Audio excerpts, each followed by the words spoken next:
The key thing for the long-term future, and why I particularly like rail, is that it does build up land use around stations. The transit-oriented development process is a market process once you have a decent railway. And in Perth we've got a series of TODs now happening, the most spectacular one being at the Esplanade station, which was next to a freeway on-ramp, the William Street on-ramp, which has now been taken down in order to build the station. Nobody even remembers it, but it was a massive blight on the city because it stopped the city from coming down to the foreshore of the Swan River. That is now gone, and the proposal is to build a most extraordinary Perth waterfront proposal called, some people call it Dubai on the water, and it is a quite dream fantasy type urban development, but which is most unlikely to go ahead the way it's been dreamed, but it's certainly a lot better than having a freeway on-ramp. That's the kind of thing that a railway can do. It can initiate urban development of a kind that you wouldn't have thought of if the railway wasn't there.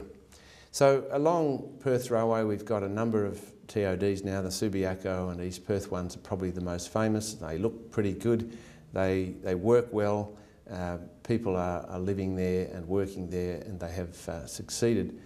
So that has set a model for how we want to do other TODs, and a number of them are now happening along the Southern Railway, at Canning Bridge, at Coburn Central, at Murdoch, at Wellard, where there's a Subiaco style urban development occurring 35 kilometres south of Perth, and right down to Mandurah, where the city now wants to build its own town centre around the railway. Again, that would not have happened if the railway wasn't there. It does change the nature of urban development. So that kind of process we saw happen on the Northern Line. The Joondalup city has been built. That's 35 kilometres north. It's quite a substantial city now. So finally, did the outcomes meet the original expectations? Well, they far exceeded them, because the newspaper, the West Australian, ran a campaign against this train. It was constantly asking bickering type questions. It's always going to be blown out in cost. It really isn't something Perth needs. It was constantly having a go at the minister for her incompetence. So when it was finally finished, and they came on board and had a special issue on the Southern Railway and the great triumph that it was, the public were enormously responding, because in many ways they did believe in the train against the way, the feeling of the newspaper. So when it was opened, Alana McTiernan was a huge hero, and the Premier with her, and they rode this train down as though it was theirs, and in many ways it was, because they did the hard politics at a time when it was difficult. And there were thousands of people lining the route with huge banners up and flags and fireworks. It was a massive celebration.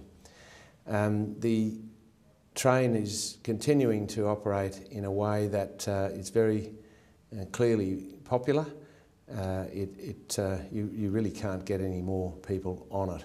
Well, that's pretty spectacular after a few months of operation. It does mean that we can now say, where next? And that's a constant issue, and will be over the next 20 or 30 years, as a city like Perth, which is very car dependent, has to come to grips with a future that is less car dependent. Otherwise we won't survive it. So it's been an important step forward for us. What would be my recommendations to Victoria on the issue of rail versus bus? Bus is good, but it's second best. Do you want to get the best public transport option? Do you really want to tackle the car? Then you go with rail. You build it, and they will come, they will use it, and it will help to change your city.